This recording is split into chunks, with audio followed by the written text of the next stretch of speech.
It's likely that the events of the last week haven't escaped the attention of most of you.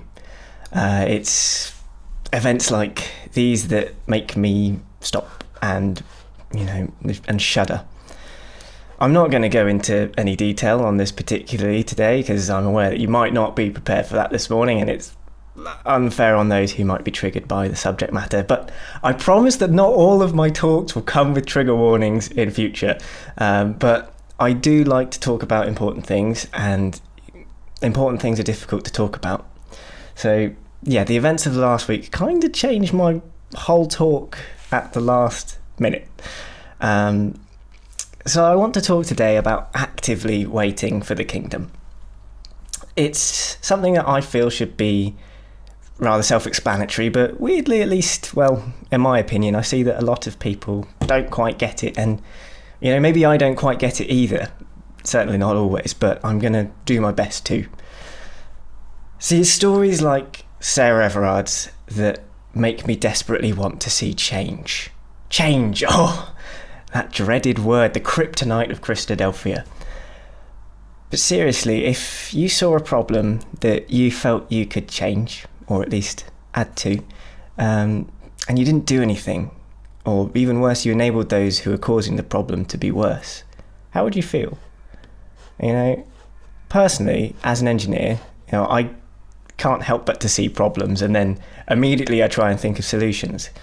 And there are many problems that I don't have a solution for, and there are some where if I gave it just a little bit more effort, I could make a real change. So ignoring a problem when I see one it's just simply not in my nature.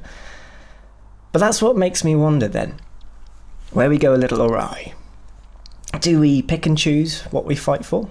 Do we even fight at all? Fight might be a little bit of a strong word. Get involved might be more appropriate, but you hopefully see where I'm coming from here. See, much like last summer, when everything kicked off with George Floyd and tensions bubbled over, Isaiah chapter 1, verse 17 pops into my head. Learn to do right, seek justice, defend the oppressed, take up the cause of the fatherless, and plead the case of the widow. We're called to do what's right in this world, what is good and just and holy. To stand up for those who can't stand up for themselves, and to stand by them, arm in arm. And I can't hear those words as anything other than a call to action. I hear the words of James in much the same way. In chapter 2, verse 14 to 18, he writes, "What good is it, my brothers and sisters, if someone claims to have faith but has no deeds? Can such faith save them? Suppose a brother or sister is without clothes and daily food. If one of you says to them, 'Go in peace, keep warm and well fed,' but does nothing about their physical needs, what good is it? In the same way, faith by itself, if it is not accompanied by action, is dead. But someone will say, 'You have faith, I have deeds.' Show me your faith without deeds, and I will show you my faith by my deeds." See, it's these verses that circle through my head when I think about the problems in this world and what we might be able to do to make things easier for people. Because while we sit and wait for Jesus to come back and make the world a much more lovely place to live in, we've been given lives to live. We've been given a wonderful gift of life and freedom of choice and all these things. And for those of us in this meeting, we've been given relatively privileged lives at that. There are those in the world living lives in fear of war, of disease, of their own families. We're pretty well off here, and that puts us in a position to help and to change things.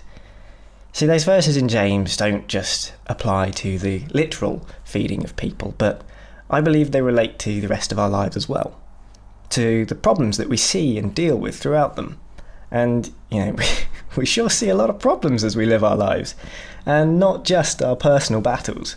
We've got the obvious ones, the pandemic being a major one right now, but we've got racism, abuse of domestic, sexual and spiritual kind, homelessness, human trafficking, capital greed, working conditions, women's rights, modern slavery, LGBTQ matters, poaching, mental health, anthropogenic climate change.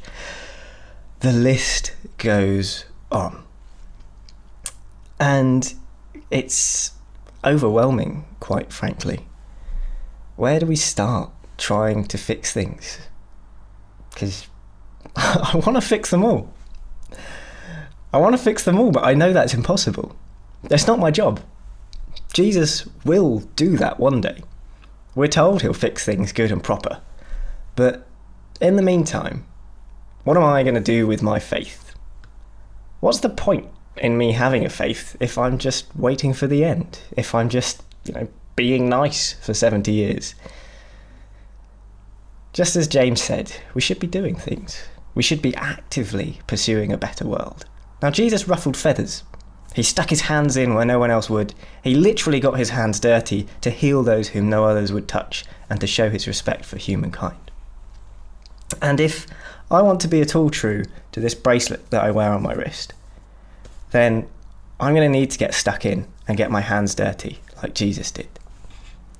Because it's inhumane to sit back and watch the world crumble because it's not my job. We shouldn't be interfering with God's plan for the world.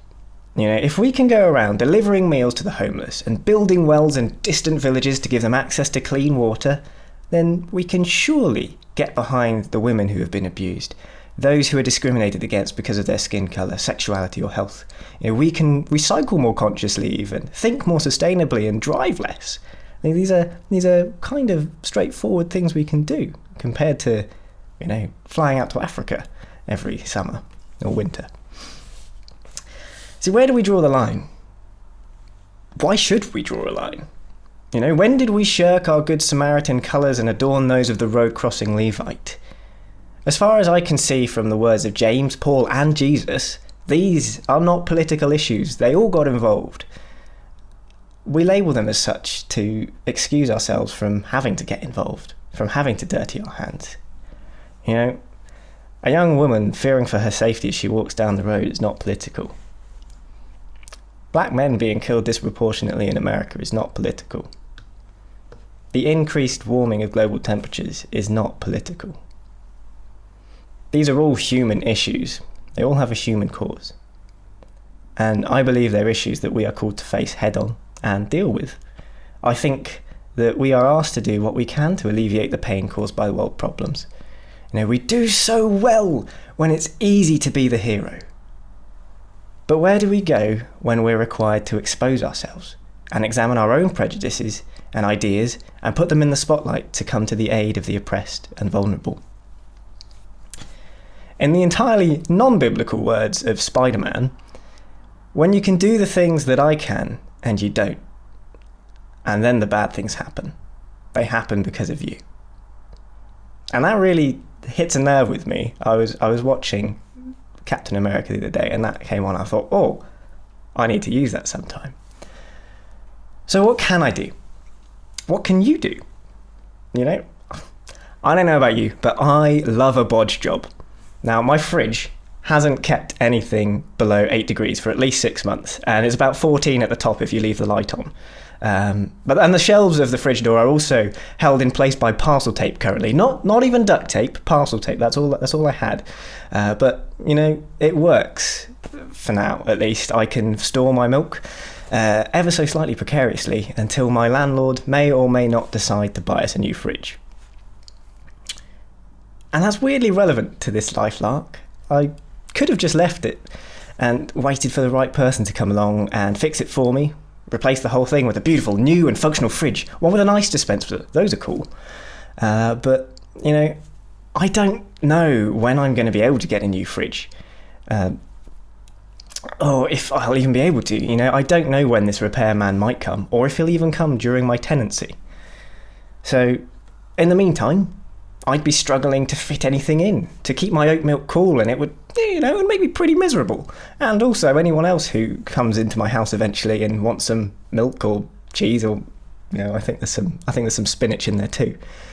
But anyway, my point is, and I think you catch my metaphor here, is that I might not have the tools to fix things completely, but what little I can do by trying to make things easier will be greatly appreciated by those who I can help. And it is here that I hold my hands up. I haven't always been there for people. I have stood by and watched situations go south, despite knowing I could help. And for me personally, that wasn't because I didn't want to help, but I was either too scared by worrying what other people would think of me if I mucked in and helped out, or I didn't feel like I was equipped enough. And now I feel pretty silly, because when did Jesus ever care what anyone thought of him? He did what was right, what was just. He healed and he brought hope to billions of people. In Genesis, we were given stewardship of this earth. This beautiful, beautiful earth, and I think quite indescribably beautiful. So why are we sometimes resistant to doing everything we possibly can to look after it? Now, I do appreciate that with age, we need to slow down and we can't do everything we might like to. And I appreciate that there are many of us here who do a lot to help, and certainly do more than the average Joe. But there are always ways we can help and help more. Firstly, I'm thinking particularly at the moment on an environmental scale. Since sustainability is at the heart of civil engineering, it's something that I have to think about quite often. We can all be aware of the energy we use, the cars we drive, and to reduce our drain on resources, whether that's water or energy. Then we can consider the materials we're buying. Do we need these plastic things, or is there a better alternative? A biodegradable option, maybe. How much water are we using? Are we recycling properly, and are we composting our food waste? Not everybody has this opportunity to make a substantial change in their life, either for financial location or health constraints. But where we can make changes, we really should be trying to protect God's beautiful world, the creatures on it and the future of our children and grandchildren. It may be a little bit more effort to buy in-season food or to reduce our red meat consumption, but these will all contribute to a cleaner, greener world. And once we tackle how we live, we can start focusing on how other people live.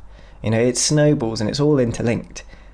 By buying more sustainable clothing, we're not only contributing to improving the environment, but we put more money in the pockets of garment workers and cotton pickers who can use that to improve their quality of life.